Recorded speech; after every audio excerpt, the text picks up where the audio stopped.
Triavi.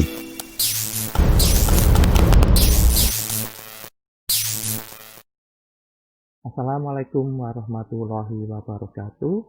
Selamat pagi, siang, sore, maupun malam. Tergantung kalian menyaksikan video ini. Materi algoritma dan struktur data kali ini yang kita bahas adalah abstrak data type. Terkait dengan pengantar abstrak data type, yaitu bagaimana caranya kita mengatasi suatu masalah pada implementasi program dengan menggunakan komputer. Yang pertama, kalian harus memahami masalah secara menyeluruh dan bagaimana cara menyiapkan datanya. Yang kedua adalah keputusan operasi-operasi yang dilakukan terhadap data. Apa itu operasi yang ada di komputer? Nanti akan kita bahas di slide selanjutnya. Kemudian penyimpanan data pada memori sehingga tersimpan secara logis dan operasinya secara efisien. Yang terakhir adalah pengambilan keputusan terhadap bahasa pemrograman yang akan kalian gunakan. Di sini, kalian perlu memahami perbedaan antara tipe data, objek data, dan struktur data. Tipe data merupakan jenis data yang mampu ditangani oleh suatu bahasa pemrograman pada komputer. Setiap bahasa pemrograman itu memiliki tipe data. Salah satunya adalah Java maupun C. Yang pertama harus kita lakukan adalah mendeklarasikan suatu variabel itu memiliki tipe data apa. Yang kedua adalah menyediakan kumpulan operasi. Variabel yang kita deklarasikan tipe datanya itu bisa melakukan operasi apa saja. Kemudian jenis objek data yang mungkin bisa kita masukkan ke dalam tipe data tersebut. Contoh tipe data di C, Java, Pascal, maupun Net. Contohnya apa? Ada integer, ada char, ada string, ada float, double, dan sebagainya. Terkait dengan objek data, itu merupakan suatu kumpulan elemen yang memungkinkan untuk suatu tipe data tertentu. Contoh integer itu objek datanya atau kumpulannya atau nilai yang bisa masuk ke dalam tipe data integer berkisar antara minus 32.768 sampai dengan 32.767. Kemudian untuk byte itu 0 sampai dengan 255. String merupakan kumpulan karakter yang mana jumlah maksimumnya adalah 255 huruf. Jadi objek data adalah kemampuan tipe data dalam menampung suatu data. Sedangkan struktur data merupakan cara penyimpanan dan pengorganisasian data-data pada memori komputer maupun file secara efektif sehingga dapat digunakan secara efisien, termasuk operasi-operasi di dalamnya. Nah, jadi di sini struktur data itu lebih ke arah bagaimana cara memanfaatkan memori komputer dan file secara efektif sehingga memori komputer maupun file itu bisa kita gunakan secara efisien. Nah, apa itu efektif? Apa itu efisien? Silahkan bisa kalian sampaikan melalui kolom komentar. Nanti akan kita bahas di sana. Aktivitas struktur data itu kita memiliki dua aktivitas utama, yaitu mendeskripsikan kumpulan objek data yang sah sesuai dengan tipe data yang ada, dan yang kedua adalah menunjukkan mekanisme kerja operasi-operasinya.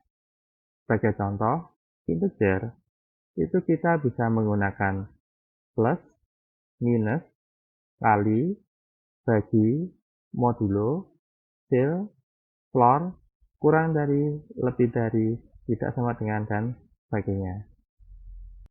Mode digunakan untuk menampilkan hasil sisa bagi. Kemudian fill atau floor itu fungsinya untuk apa? Coba kalian cari di internet dan sampaikan di kolom komentar. Seperti apa fungsi dari fill maupun floor. Kemudian di sini ada tanda seru sama dengan. Ini maksudnya apa? Yaitu artinya adalah tidak sama dengan. Coba kalian cari di internet. Tidak sama dengan selain ditampilkan dengan menggunakan tanda seru sama dengan, itu ditampilkan dengan menggunakan simbol apa. Sehingga kesimpulan dari struktur data itu merupakan kumpulan objek data beserta operasi-operasi yang digunakan untuk memanipulasi suatu data. Karena mata kuliah ini adalah algoritma dan struktur data, maka dengan menggabungkan definisi antara algoritma dan struktur data, bisa kita peroleh bahwa dengan pemilihan struktur data yang baik, maka permasalahan yang kompleks dapat diselesaikan sehingga algoritma dapat digunakan secara efisien. Operasi-operasi penting dapat dieksekusi dengan sumber daya yang lebih kecil, memori lebih kecil, dan waktu eksekusi yang lebih cepat. Namun di sini perlu kalian perhatikan bahwa tidak semua struktur data itu baik dan sesuai. Jadi kita tidak bisa menentukan bahwa struktur data tertentu itu pasti yang paling baik dan paling sesuai, tidak bisa. Sebagai contoh di sini untuk pemrosesan image, yaitu kita tidak bisa menggunakan integer, kita tidak bisa menggunakan string, ya. Kita harus menggunakan struktur data citra sendiri. Begitu juga untuk record informasi mahasiswa, itu kita tidak bisa menggunakan tipe data yang sederhana.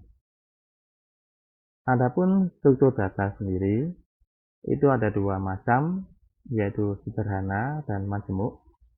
Untuk sederhana ini sudah pernah kalian pelajari di pemrograman dasar, yaitu menggunakan array atau lari. Sedangkan untuk majemuk itu ada dua macam, yaitu bersifat linear dan non-linear. Untuk linear terdiri dari linked list, stack, dan queue. Sedangkan non-linear itu terdiri dari tree maupun graph. Adapun perbedaan antara ADT dan UDT maupun tipe data bentukan, yang pertama adalah built-in. Jadi, tipe data built-in itu sudah disediakan oleh bahasa pemrograman tersebut. Contohnya adalah integer, float, double, string, char, dan lain sebagainya. Sehingga kita tinggal menggunakan tipe data tersebut. Sedangkan UDT atau User Defined Type dibuat oleh pemrogram, yang mana di sini mendekati penyelesaian persoalan yang dihadapi. Namun untuk UDT sendiri itu hanya ada di Pascal dan C. Di Pascal kita menyebutnya sebagai record, sedangkan di C kita menyebutnya sebagai struct. ADT atau Abstract Data Type itu merupakan perluasan konsep dari UDT itu sendiri, yaitu dengan menambahkan pengkapsulan, enkapsulasi, atau juga sifat-sifat dan operasi-operasi yang dapat dilakukan terhadap kelas tersebut. Jadi di sini kita membahas terkait dengan kelas. Contohnya di sini adalah kelas pada pemrograman Java. Nah, yang kita bahas saat ini adalah abstract data type. Jadi kita akan membuat suatu kelas pada Java yang mana kelas tersebut akan menjadi suatu struktur data. Di Java sendiri, kita menggunakannya sebagai references. Contoh di sini kita memiliki satu kelas, yaitu intObj atau integer object, yang mana di dalamnya hanya memiliki satu atribut saja, yaitu integer value. Nah, kelas integer object di sini kita sebut sebagai struktur data. Dan struktur data tersebut istilahnya adalah abstract data type. Karena di sini kita membuat suatu tipe data baru dengan nama integer object, yang mana fungsinya, contohnya di sini sederhana saja ya. Contohnya di sini hanya bisa menampung tipe data integer saja.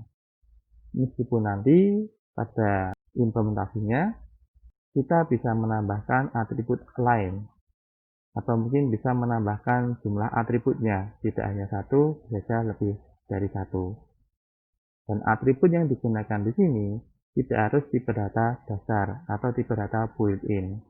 Kita juga bisa menggunakan tipe data class atau tipe data abstract data type. Oke, kita lanjutkan. Kemudian selain class integer object, yang mana ini adalah struktur datanya, struktur data yang baru, kita membuat public class coba-coba, yang mana di dalamnya ada function main, yang di dalamnya berisi deklarasi suatu objek X dan Y, yang mengacu pada struktur data integer object.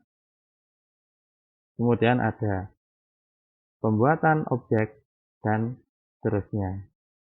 Nah, ini coba kalian tulis kodenya, kalian jalankan, hasilnya seperti apa. Dan tolong juga dijelaskan setiap baris ini maksudnya seperti apa. Boleh disampaikan di kolom komentar dan akan kita bahas di sana. Selain itu, selain kalian menjalankan kode program yang ada di sini, juga coba tampilkan berapa nilai value dari X dan nilai value dari Y. Kenapa hasilnya bisa seperti itu? Terkait dengan struktur data, kita bisa menganggapnya sebagai satu kontainer, yang mana di sini kita menggambarkan suatu toples yang kondisinya masih kosong. Nah, dari toples ini, dari struktur data ini, kita bisa melakukan beberapa hal. Contohnya, kita bisa menambahkan kue di sini. Kita bisa mengambil kue yang ada di dalam botol. Kita juga bisa mengambil kue yang ada di dalam toples ini. Bisa mengosongkan. Bisa kita cari. Atau kita bisa melakukan beberapa hal yang lainnya. Jadi kata kunci di sini, suatu struktur data itu bisa kita tambahkan, bisa kita kurangi, bisa kita cari, maupun bisa kita kosongkan. Sebagai contoh, di sini struktur datanya adalah toples, sedangkan datanya sendiri yaitu berupa biskuit. Nah, di sini ada beberapa contoh interface dari struktur data, yaitu void add benda X. Kalian pasti sudah paham apa fungsi dari void di sini, yaitu tidak mengembalikan suatu nilai. Sedangkan add merupakan suatu nama fungsinya, dan benda X merupakan suatu parameter.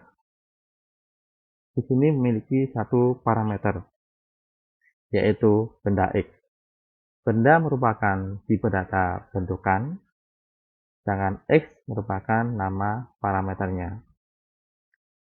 Benda tidak akan kalian temui di tipe data built-in, sehingga benda ini merupakan suatu tipe data yang dibuat oleh programmer. Sebagai contoh, di slide sebelumnya, kita membuat satu struktur data baru, yaitu dengan nama integer object. Nah, benda di sini sifatnya sama persis dengan slide sebelumnya. Nah, di sini yang perlu kalian pahami adalah bagaimana suatu fungsi itu bekerja. Apakah dia mengembalikan suatu nilai atau tidak? Apakah memiliki suatu parameter atau tidak? Jika memiliki suatu parameter, berapa jumlah parameternya? Itu harus kalian pahami. Sebagai contoh di sini, kenapa void add? Kenapa di sini menggunakan void? Karena ketika kita menambahkan suatu data ke dalam suatu kontainer, itu kita tidak perlu mengetahui nilai kembalinya. Sehingga di sini kita menggunakan void. Sedangkan ketika kita ingin menambahkan suatu data, maka kita butuh suatu parameter, yaitu data tersebut. Sehingga di sini hanya butuh satu parameter, yaitu benda X. Selanjutnya untuk void remove. Ketika kita melakukan remove atau mengambil, itu kita bisa saja menggunakan void, artinya ya kita tinggal mengambil satu benda saja. Ya, di sini parameternya adalah benda X.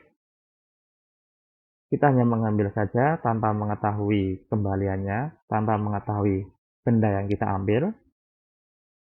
Atau jika bisa, ketika kita melakukan remove benda X, kita ingin mengetahui apa yang dikembalikan.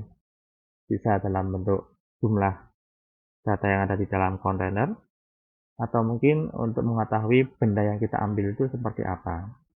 Ya, jadi di sini kalian harus memahami kapan menggunakan void atau kapan menggunakan return value. Nah, contoh yang ketiga di sini adalah benda akses.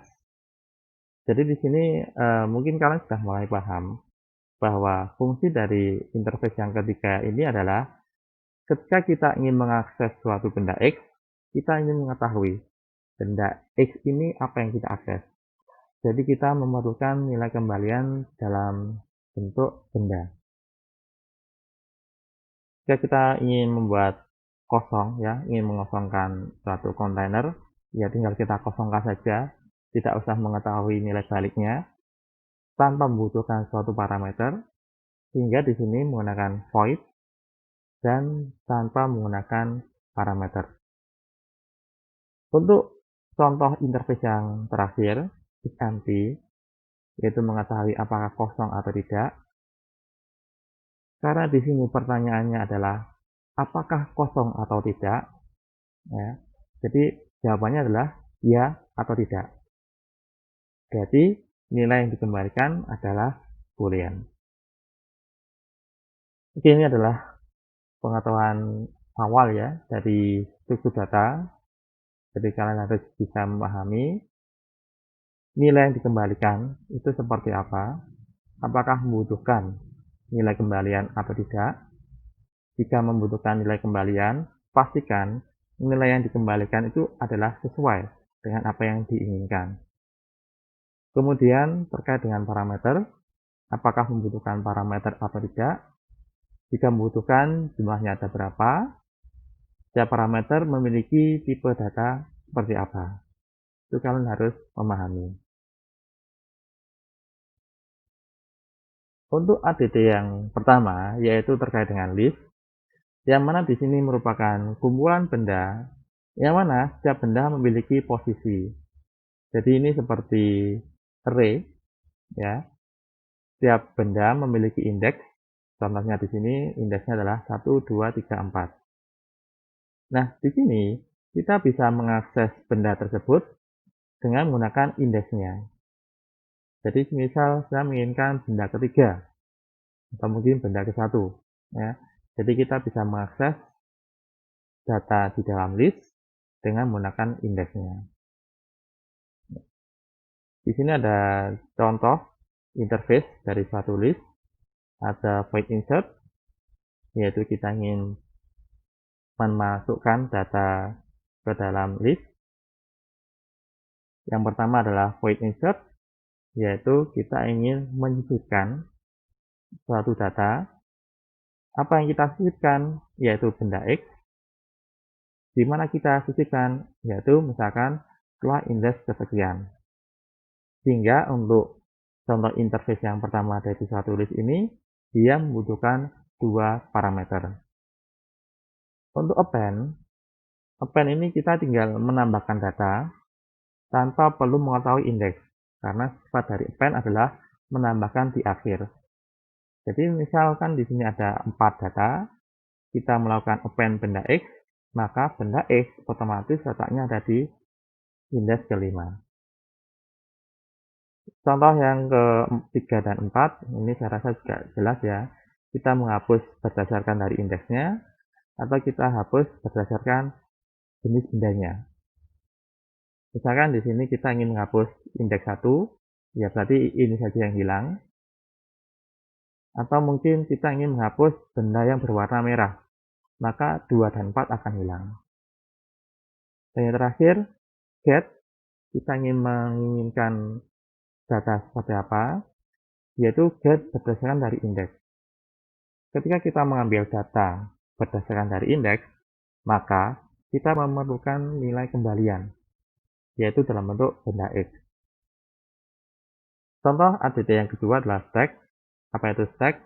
Yaitu tumbukan, yang mana kita hanya bisa mengakses dari benda yang terakhir kali masuk. Ya, contohnya di sini adalah tumpukan koran.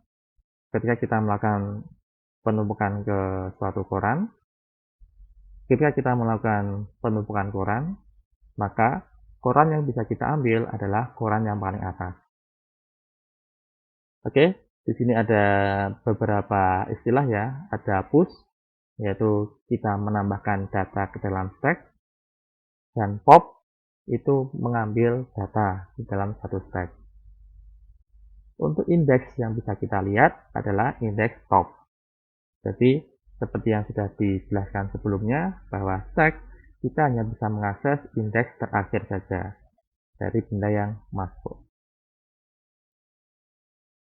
ADT yang ketiga adalah queue, yaitu suatu antrian, yang mana kita bisa mengakses benda berdasarkan dari benda yang pertama kali masuk.